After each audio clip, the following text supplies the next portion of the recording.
Excellent, ça me fait plaisir d'être là devant vous, partager un petit bout de chemin, un petit bout de vie, et on va commencer en priant si ça vous va. Moi j'aimerais vous encourager ce matin à... On n'est pas là pour agrandir nos connaissances ce matin, on est là pour ouvrir nos cœurs à ce que Dieu veut faire, à ce que Dieu va faire, à ce que vous le laissez faire. Et je vous encourage, alors que je vais prier simplement dans votre cœur, à dire, mais oui Jésus, je t'ouvre ce qu'il y a au fond de moi, je t'ouvre mes profondeurs, je t'ouvre mon cœur, je t'ouvre... j'ai envie que tu agisses, j'ai envie que tu me rencontres ce matin. Merci Jésus parce que tu es un Dieu qui nous connaît beaucoup mieux que ce qu'on se connaît soi-même. On est tellement limité. Tu connais toutes les profondeurs de notre âme, les profondeurs de nos cœurs, les profondeurs de nos joies, de nos souffrances, de nos peines. Et je te remercie Jésus de cette grâce et de cet amour infini que tu as pour nous. Et je prie vraiment ce matin que tu puisses faire ton œuvre librement en chacun d'entre nous parce qu'on a besoin de toi. On a soif, on a envie de te connaître encore plus. On va commencer avec une petite histoire. Alors je vais vous laisser si vous êtes d'accord. Je vais vous raconter, c'est une histoire de la Bible, mais que je vais vous raconter un peu différemment. On va se mettre dans la peau de quelqu'un, d'un personnage. C'est pas Paul, c'est pas Pierre, c'est pas Jésus, c'est pas Abraham ni Jacob. C'est quelqu'un qui apparaît juste une fois dans la Bible dans une petite histoire. Et puis on va, au travers de cette personne, passer cette histoire. Je vais m'arrêter au milieu de l'histoire et puis je la terminerai à la fin de mon message, si ça vous va. Alors, moi, je vous encourage, si vous êtes d'accord, simplement à fermer les yeux parce que c'est plus facile d'imager une histoire quand vous n'êtes pas en train de regarder celui-là qui tousse, celui-là qui se remet le masque, moi qui suis en train de bouger, etc. Donc, je vous encourage, on va prendre 2-3 minutes pour passer au travers de cette histoire. Peut-être vous reconnaîtrez l'histoire au bout d'un moment, mais je vous encourage à vous mettre dans la peau de cette personne-là et puis d'essayer de se demander au travers de son regard, de ses émotions, voilà, qu'est-ce qu'elle ressent, qu'est-ce qu'elle voit, etc. Ça joue ? On est en l'an 30 environ, après Jésus-Christ. Vous avez grandi dans une famille de 9 enfants, dans une petite maison, où l'on partageait l'espace avec les bêtes. Vos parents ont pu subvenir à vos besoins basiques, même s'ils manquaient parfois à manger. Dès votre adolescence, vous avez grandi, vous avez appris un métier, vous avez travaillé pour subvenir aux besoins de la famille. Et vous saviez, c'est comme ça que ça se faisait à l'époque. Votre mariage était arrangé déjà d'avance avec quelqu'un. Et on avance un peu dans le temps et un jour, voilà, malencontreusement, il y a un voisin qui vous surprend dans le lit de quelqu'un d'autre. Pas de chance, votre voisin, c'est un pharisien, c'est l'élite religieuse, c'est ceux qui sont à cheval sur les lois. Il en parle rapidement autour de lui, voilà, il se met en colère avec d'autres hommes et ils viennent vous chercher, ils vous saisissent de force. Et ils veulent vous emmener au temple. Le temple, c'est l'endroit où on adore Dieu, c'est l'endroit où on rencontre Dieu, mais c'est l'endroit où la justice est faite aussi, la justice religieuse. On vous saisit par les bras, c'est assez violent, etc. Vous avez le regard prostré, vous regardez par terre, etc. Le sol est poussiéreux, vous avancez pieds nus. Et arrivé au temple, vous voyez, il y a différents groupes, il y a différents maîtres qui sont en train d'enseigner certaines personnes. Comme ça faisait d'époque. Et là, vous arrivez au milieu d'un groupe, vous arrêtez et tous les regards se tournent vers vous. Les hommes qui vous ont emmené, ils interpellent un homme qui est là, qui est en train d'enseigner. Ils l'appellent maître, et puis ils disent, mais maître, nous avons surpris celui-ci, celle-ci en plein adultère.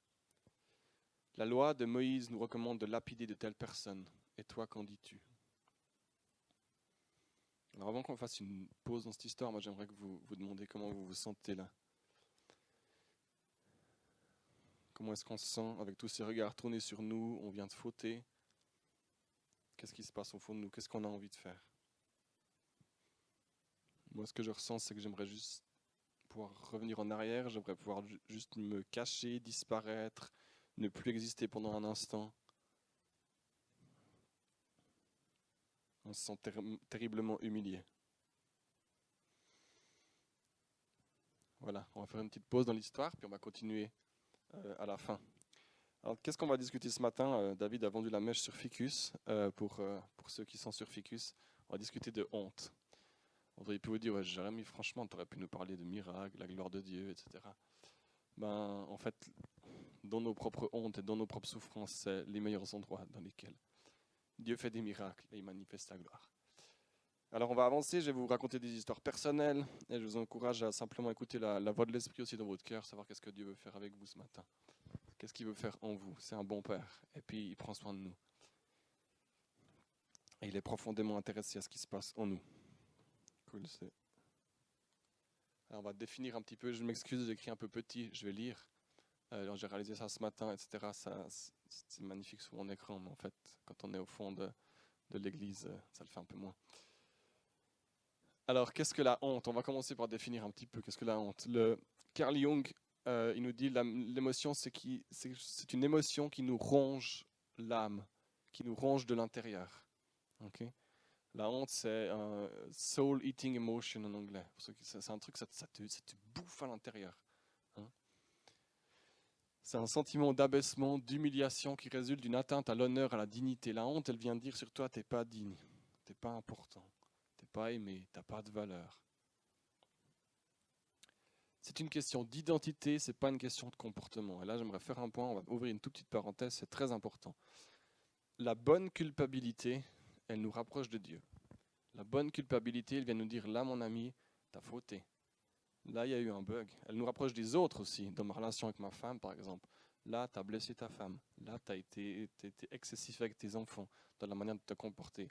Et là, ça me permet de pouvoir réparer, parce que la culpabilité, la bonne culpabilité, des fois on parle de culpabilité mauvaise qui nous enferme, c'est cette honte toxique, justement. Ça, c'est bon. Par exemple, je vais vous donner un exemple personnel. Je pense être un bon papa.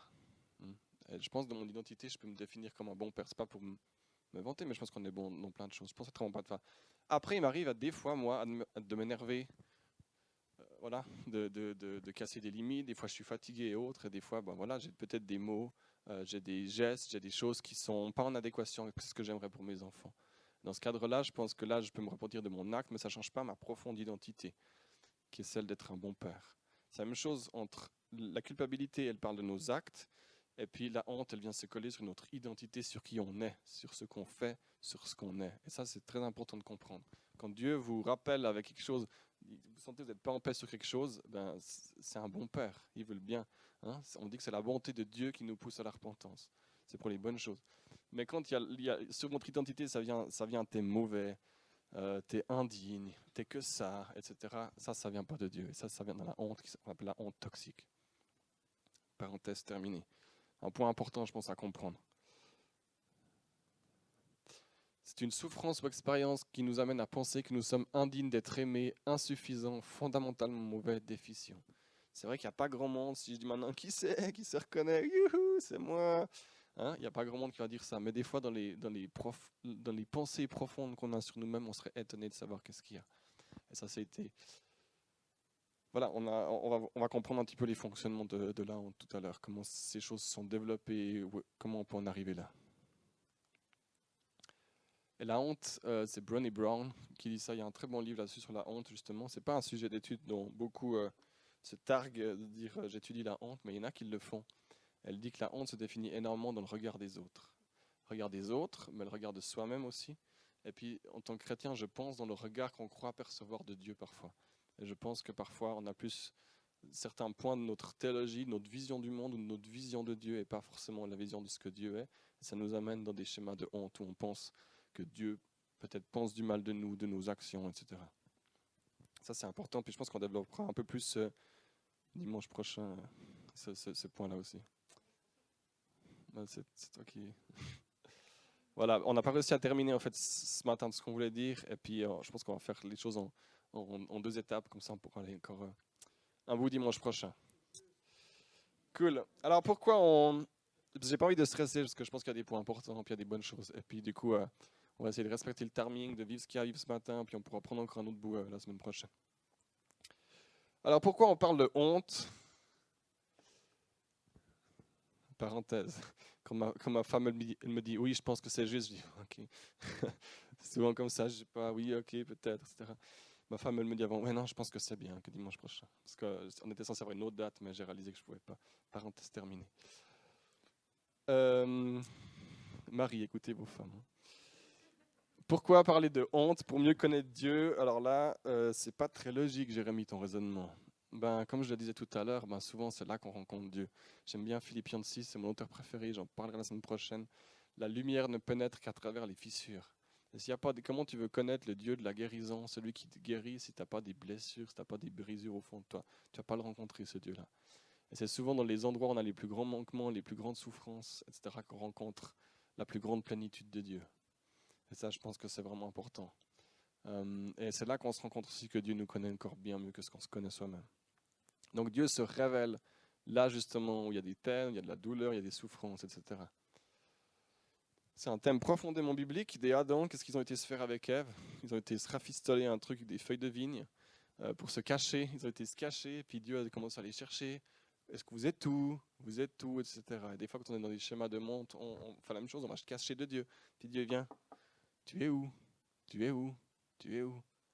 Et voilà. Et vous pouvez passer, une fois, essayer de lire à des bouts de la Bible avec ces lunettes de la honte. Il y a plein d'histoires. C'est l'histoire des hommes, c'est nos histoires de vie. Et puis, ça nous concerne tous.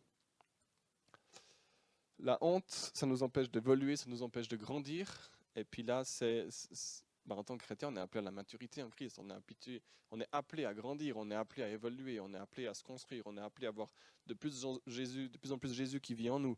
Et si tu es enfermé avec des cloisons de honte, etc., tu ne vas pas pouvoir grandir. C'est comme une fleur qu'on met dans un tout petit bocal, elle ne peut plus prendre ses racines et puis elle ne grandit pas, elle va finir par mourir. Et ça, c'est la même chose. Quand on est enfermé dans des schémas de honte, on peut plus.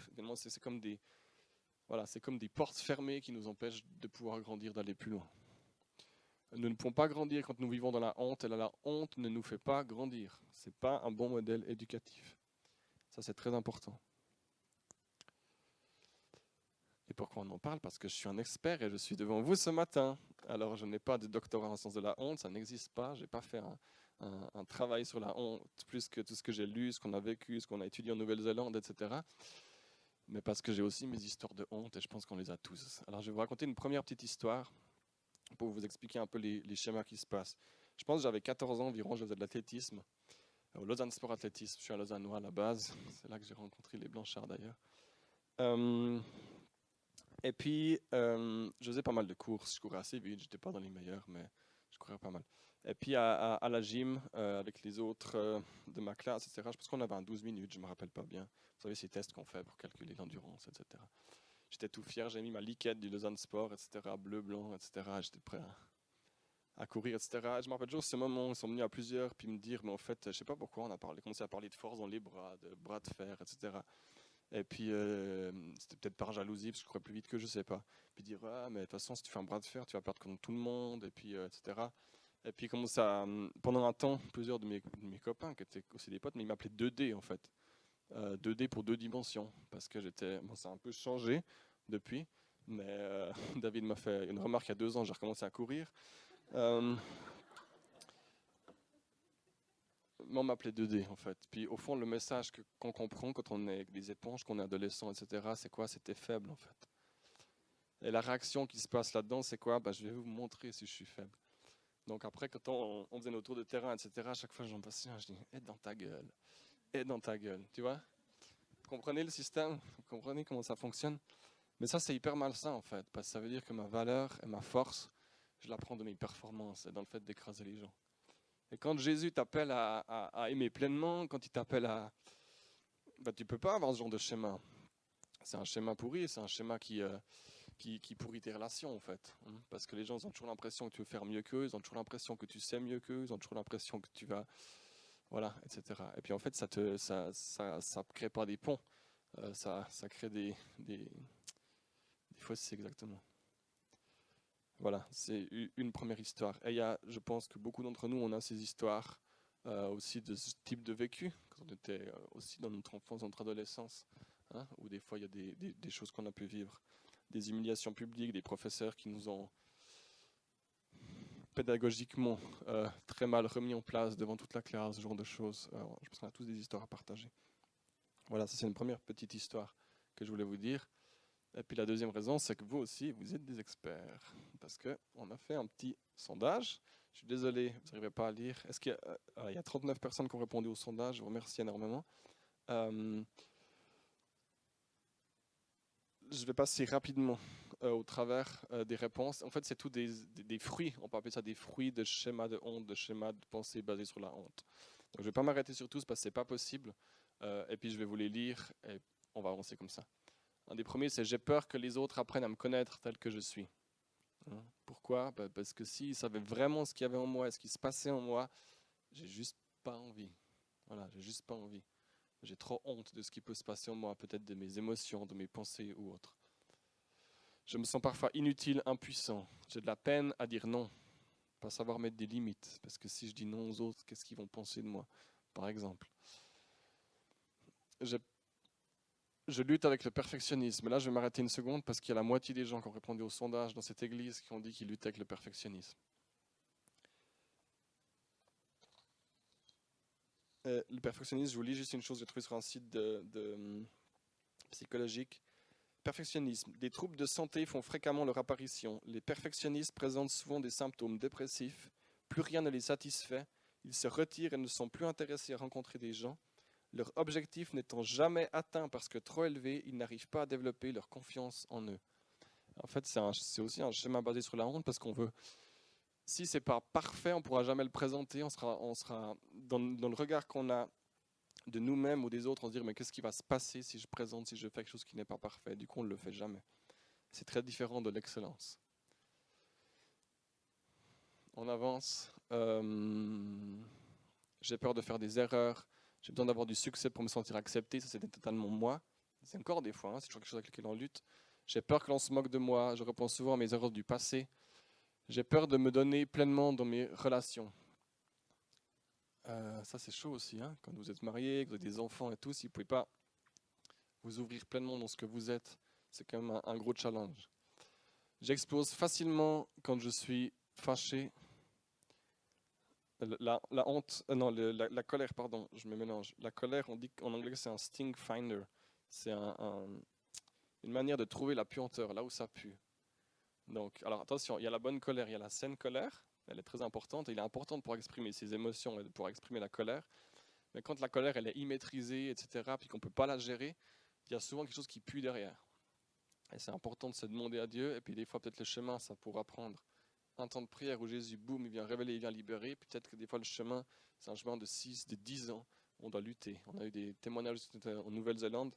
Une dame qui disait son mari, il avait un problème de colère, il ne se maîtrisait pas, il ne gérait pas, il était un leader chrétien et tout, et ça lui a pris une dizaine d'années pour que Dieu travaille, etc. Et puis des fois, d'autres moments, on ne comprend pas, ben Dieu, boum, il enlève un truc miraculeusement. Et ça, voilà, c'est bon et on en est libre. Voilà, important. J'ai de la peine à pardonner, y compris à moi-même. Quand je fais une erreur, je cherche immédiatement à la cacher. J'ai de la peine à exprimer mes émotions. C'est intéressant. Pendant des années, je n'ai pas pleuré. J'avais fait un vœu au fond de moi de me dire, voilà, mon contexte familial, il y a eu des belles difficultés pendant mon adolescence. Je ne vais pas rentrer en détail parce que ça regarde évidemment aussi ma famille. Mais j'ai mis une vanne au fond de moi, puis j'ai fermé. J'ai dit maintenant, je ne veux plus ressentir la souffrance et la douleur. Et puis, je partage ça parce qu'on a eu une discussion après ce matin, quelque chose qui est ressorti. Quelqu'un qui est venu me rapporter. Je trouve important de se dire, si les émotions sont bloquées, c'est peut-être parce qu'on les a bloquées. On a dit non, plus jamais je veux ressentir ces choses. Mais Dieu est un Dieu d'émotions et Dieu communique dans nos émotions. Et on communique avec nos émotions avec les autres, et ça c'est très important.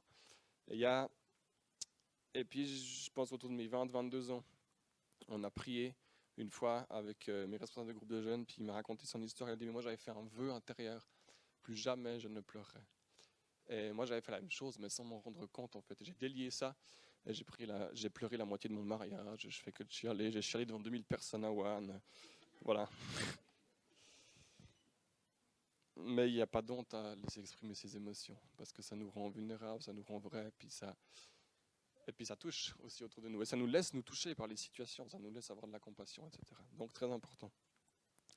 J'y vais un peu comme je me sens guidé, donc on avance un peu, puis quand ce sera le temps, on priera. Ce schéma, c'est un iceberg. C'est pas une dent, voilà, c'est un iceberg. C'est pour nous exprimer un peu plus comment ça fonctionne, les schémas avec la honte. Si vous essayez de pousser l'iceberg en haut, vous mettez toutes vos forces, vous essayez de le déplacer, on se rend compte qu'il y a tout ça qui est dessous. Vous avez vu que le Titanic, comment ça s'est passé. hein, donc ça va pas bien. Donc si on ne traite pas les racines, si on ne traite pas ce qui est dessous la surface, alors voilà, c'est pas toujours évident. C'est pas toujours une évidence de pouvoir changer nos habitudes, nos modes de pensée, etc. Donc c'est là aussi que Dieu vient travailler. Ce qui ne veut pas dire que la discipline ou d'autres choses ne sont pas importantes, elles le sont tout autant. Et puis c'est un travail commun qui va ensemble. Voilà, je pense que pas se dire aussi, il faut que je traite mes racines, puis ensuite Dieu va me délivrer de mes péchés. Non, il y a les deux qui vont ensemble. Bien, on se met en route dans nos challenges, dans nos difficultés, et en même temps, Dieu vient guérir et vient dans les racines, etc. Et moi, dans mon histoire, dont je parlerai la semaine prochaine, ça a commencé par la confession. Après, ça fait trois jours de pleurs et de trucs qui sont sortis, mais ça a commencé par le courage de dire qu'est-ce qu'il y avait, qu'est-ce qui clochait dans ma vie. Et ça, c'est important.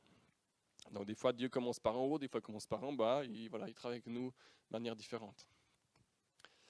En bas, on a les traumatismes non traités. Alors, traumatisme, c'est pas, voilà, ça peut être, comme je vous ai dit, une situation comme moi j'ai vécu. Ça peut être d'autres choses, ça peut être des manques. Alors voilà, j'ai mis une liste. La liste n'est pas exhaustive, il y a plein de choses. Ça peut être des abus psychiques, physiques, spirituels. Ça peut être des absences de parents. Alors, même si les parents sont présents physiquement, ça peut être des absences d'émotions dans la relation, d'autres choses comme ça. Ça, c'est un important. Je raconte l'histoire d'un ami qui m'a dit dernièrement, il a un fils de 12 ans. Il est dans une situation difficile dans son couple, probablement de séparation, etc. Et puis, il me disait, ma femme m'a dit l'autre jour, c'est la première son fils s'est confié à sa femme, en fait, qui lui a rapporté, c'est la première fois en 12 ans qu'il se sentait écouté par son père, parce qu'il en arrêt maladie, à cause de tout ça, plus burn-out du travail et tout, puis il a du temps, il a l'espace pour respirer, etc. Il y passe ses mails le soir encore, etc.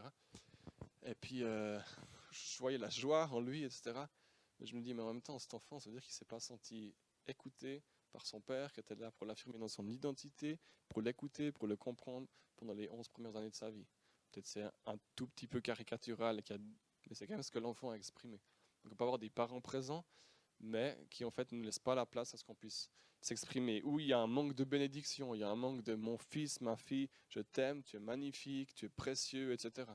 Ça peut être aussi c'est pas toujours le traumatisme lié à un événement, ça peut lier à être un traumatisme passif, lié à des non-événements, des non-proclamations, des non-affirmations dans qui on est, etc. Paroles blessantes, évidemment, un amour conditionnel, où on sent, alors le cas classique, c'est bon, mon enfant, tu fais des bonnes notes, alors du coup, ben, je t'aime et je te récompense. Si tu n'en fais pas, c'est différent.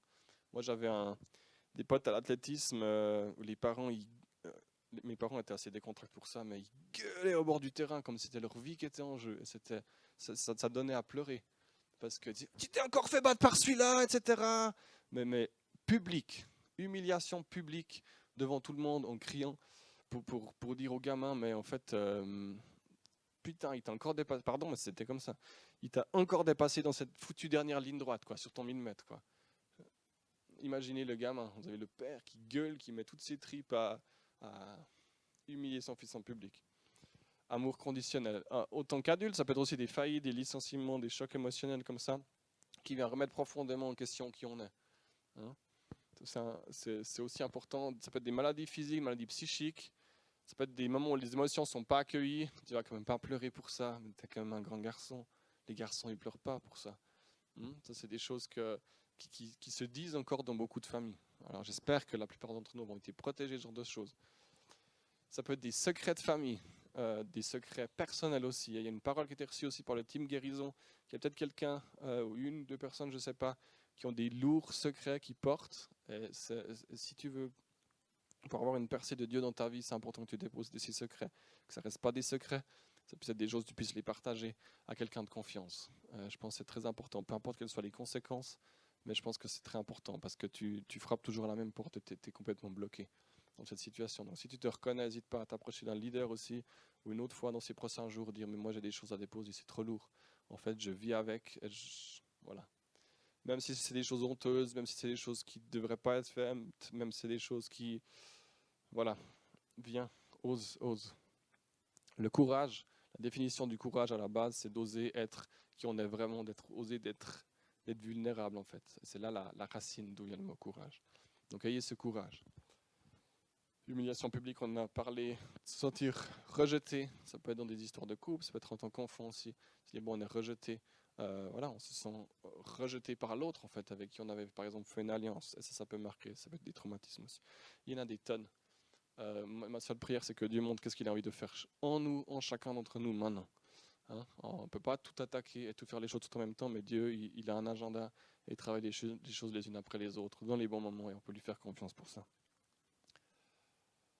Voilà, tout ça, ça amène à des hontes, comme on a dit, que ça vient se coller sur notre identité, puis ça vient nous dire, ben, tu es indigne, tu n'es pas à la hauteur, tu es un échec, tu n'as pas le droit de ressentir, tu n'es pas le bienvenu, tu es moins que rien, tu n'as pas de valeur, tu es un objet, tu n'es pas digne d'être écouté, tu n'es pas digne d'être entendu, etc.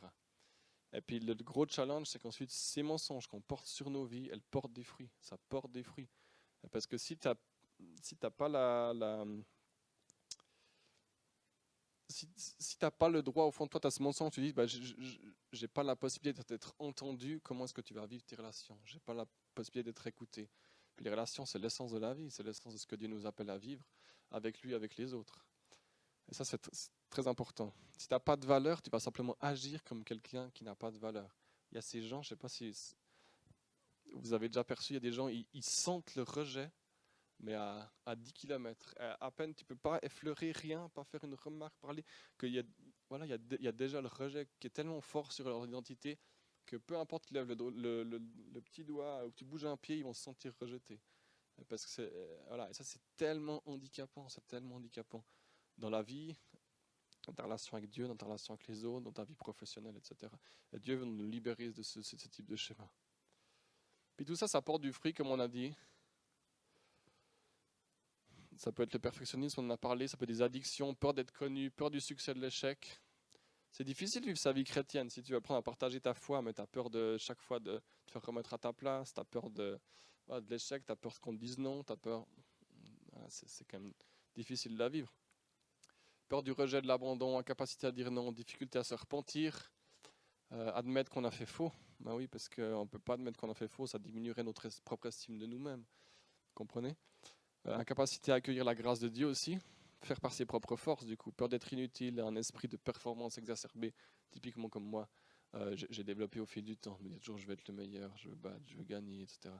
Je fais un jeu de société, je veux gagner, c'est important pour moi, etc. Il y a un bon côté de bien vouloir faire les choses aussi, mais quand c'est trop exacerbé, c'est malsain. Chez moi, c'était malsain, mais je pense que Dieu a guéri une bonne partie de ça. Il y a peut-être toujours des choses à faire.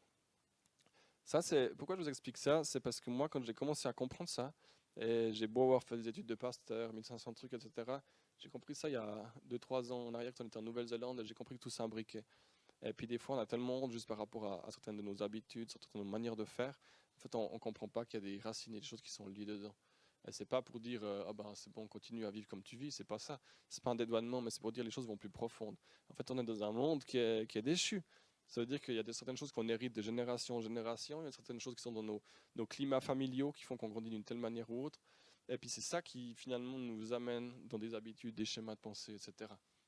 C'est pas pour se dédouaner, mais c'est pour comprendre, avoir une image plus large de ce qui se passe en nous. Voilà. Je pense que ça, c'est important à comprendre. C'est important aussi à comprendre comment Dieu, du coup, peut fonctionner avec ça.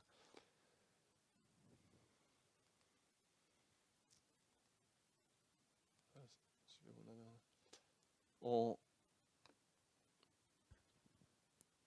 on va gentiment avancer vers la fin.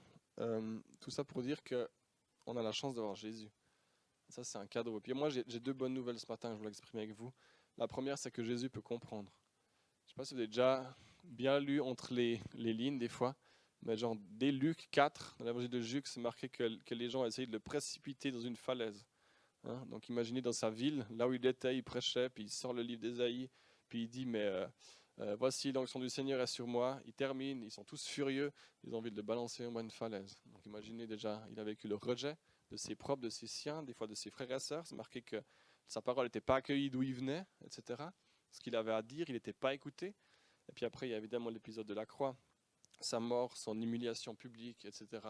Et ça, ben, il n'est pas différent d'entre nous. Il est venu et il a expérimenté. Ça veut dire qu'aujourd'hui, dans nos hontes, dans nos souffrances, dans nos blessures, il peut nous comprendre. On a cette chance-là. La deuxième bonne nouvelle, c'est que non seulement il peut nous comprendre, mais c'est l'essence de notre foi. On croit qu'il peut nous guérir, on croit qu'il est actif aujourd'hui, on croit qu'il change nos vies. On croit qu'il vient et on croit qu'il intervient. L'Esprit du Seigneur est sur moi Parce qu'il m'a oint pour annoncer une bonne nouvelle aux pauvres, aux honteux, aux souffrants, à ceux qui se sentent indignes. Il m'a envoyé pour guérir ceux qui ont le cœur brisé. Et aux aveugles, le recouvrement de la vue. Hein, on dit que tout est jaune pour les yeux jaunis. Si tu as une lentille, tu vois tout jaune. Si tu as une lentille de honte dans un domaine de ta vie, ben, tu vas tout voir au travers de cette lentille. Et là, c'est important qu'on puisse ouvrir nos cœurs, laisser Dieu venir changer, transformer, guérir. Pour renvoyer libres les opprimés, pour publier une année de grâce de l'Éternel. Alors, je vais prendre encore une dernière chose, c'est comment est-ce que Dieu guérit. Et une des premières choses avec lesquelles Dieu guérit, c'est au travers de son corps. Alors oui, il y a la croix, on a lu qu'est-ce qu'il a fait, on a lu qu'on est libéré de nos maladies, de nos souffrances, etc. Il y a une guérison parfaite et totale qui nous attend pour... Voilà, on est dans un mode déjà mais pas encore, donc on vit déjà mais c'est pas totalement plein. Aujourd'hui ici même, mais on vit déjà les réalités du ciel, on vit déjà la guérison du ciel, on vit la libération du ciel. Elle n'est pas toujours effective, aussi rapide qu'on aimerait, etc. Des fois elle prend du temps, de la patience, de la persévérance. Mais son corps, la Bible nous dit que le corps c'est aussi nous, c'est l'ensemble des croyants. Et je crois qu'on a à être des baumes de guérison pour les autres, dans la manière dont on est, dans son courage, on valorise. Mais c'est aussi que dans nos histoires de honte, dans nos histoires de souffrance, on ne s'en sort pas tout seul. Et là, on a besoin d'avoir des autres gens autour de nous. Et ça, c'est important, c'est la force du corps aussi. C'est dire, ben, on a quelque chose à confesser, on a des choses lourdes sur nos cœurs, on a des souffrances, on a des détresses, on a des choses qu'on a juste envie qu'il y ait personne qui puisse nous voir avec, savoir ce qui se passe en nous. Ben, en fait, c'est assez rare qu'on va réussir à se sortir de ce genre de choses si on n'a pas quelqu'un à qui on peut le confier et quelqu'un à qui on peut avancer. Et ça, je pense que c'est important. Ça demande un énorme courage, mais, mais là, c'est une énorme clé pour sortir. Et si un jour quelqu'un, je vous donne juste, si quelqu'un vient vers vous en vous racontant avec vulnérabilité ces histoires de honte, ne faites pas comme un de mes amis. Je parlerai dimanche prochain plus de cette histoire, ce qu'on a vécu en Nouvelle-Zélande. Mais je commence à raconter à un ami ce qu'on avait vécu, etc. Puis forcément, je m'ouvrais sur aussi mes challenges, mes défis, là où j'avais foiré, etc. Puis après une minute, il me dit: mais c'est horrible.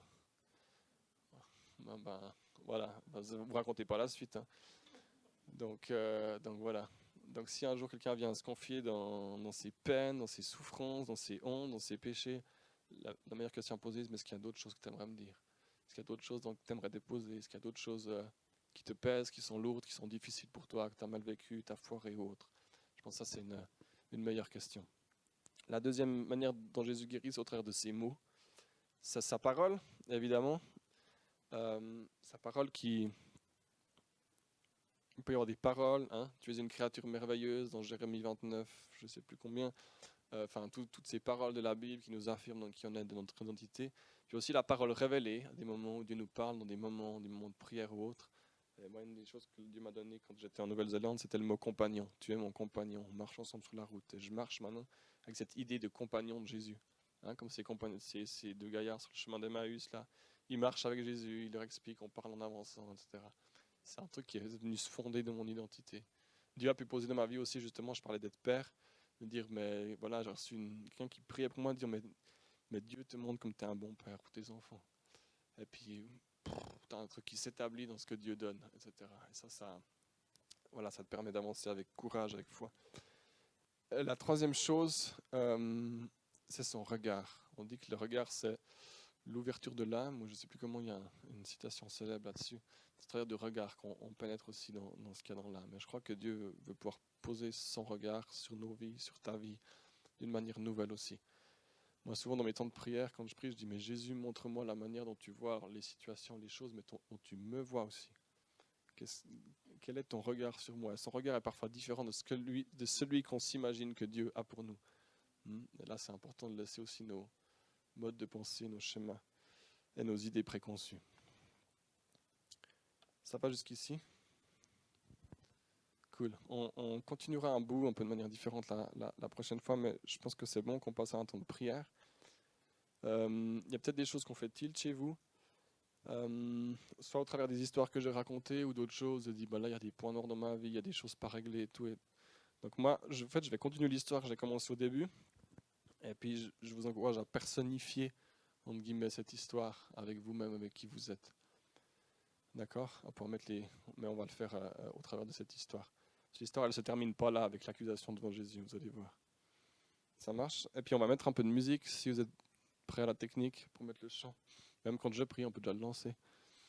C'est un magnifique chant qui dit Jésus, amoureux de mon âme en anglais. Hein, j'adore ce chant.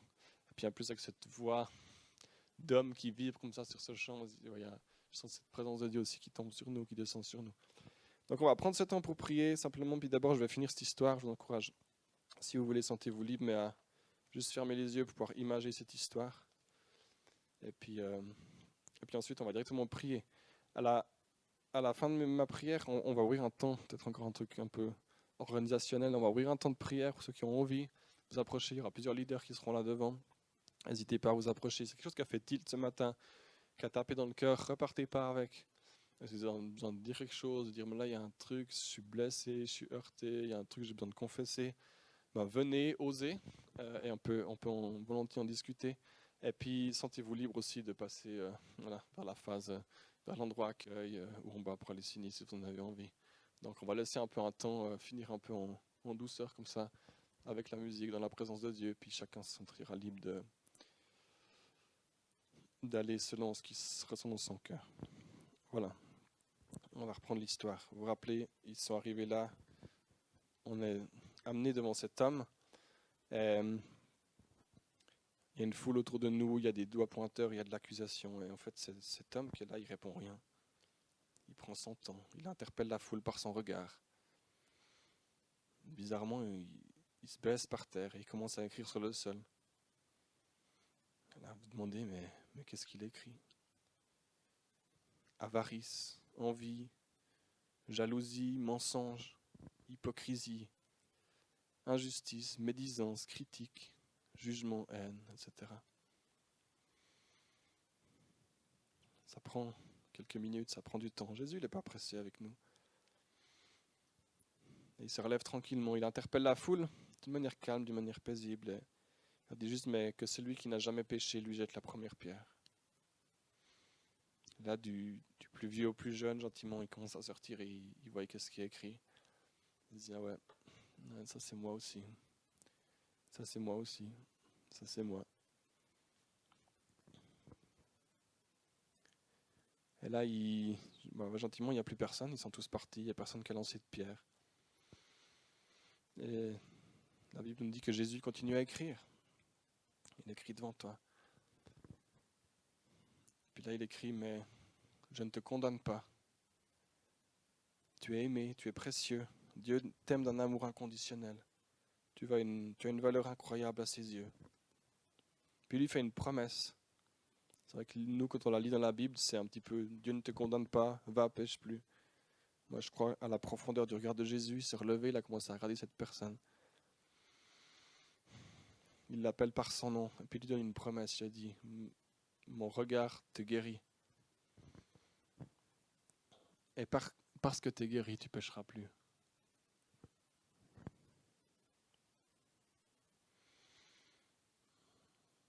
Ouais, mon Dieu, je te remercie pour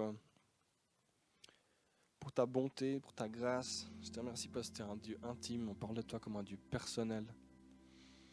Tu viens dans nos émotions, tu viens dans nos douleurs, dans nos souffrances, tu viens dans nos hontes. De toute façon, tu connais déjà tout ce qu'on a à te dire. Tu connais déjà tous les recoins cachés de nos âmes. Tu connais les recoins cachés de nos cœurs, de nos pensées. La parole nous dit, mais il y a juste rien qui était caché devant toi. Il n'y a rien qui est caché devant toi. Mais tu aimes qu'on puisse les exprimer. Tu aimes qu'on puisse te partager nos cœurs. Prie mon Dieu pour ton œuvre de guérison ce matin dans nos vies. On a besoin de toi. Ouvre les yeux de nos cœurs. Ouvre les écailles. Je prie mon Dieu pour que les forteresses, il y a peut-être des vœux qui ont été faits, il y a peut-être des émotions qui ont été enfermées, il y a peut-être des mensonges qui ont été dits sur les identités, sur nos vies. Et on veut briser ça dans le nom de Jésus. Mon Dieu, je te prie que tu fais ton chemin, ta lumière elle vient, ta lumière elle pénètre, Jésus. Ta lumière elle amène cette chaleur, elle amène cette guérison, elle amène la vie, Jésus, dans les endroits qui étaient enfermés, dans les endroits qui étaient brisés. Tu redonnes vie, tu redonnes vie.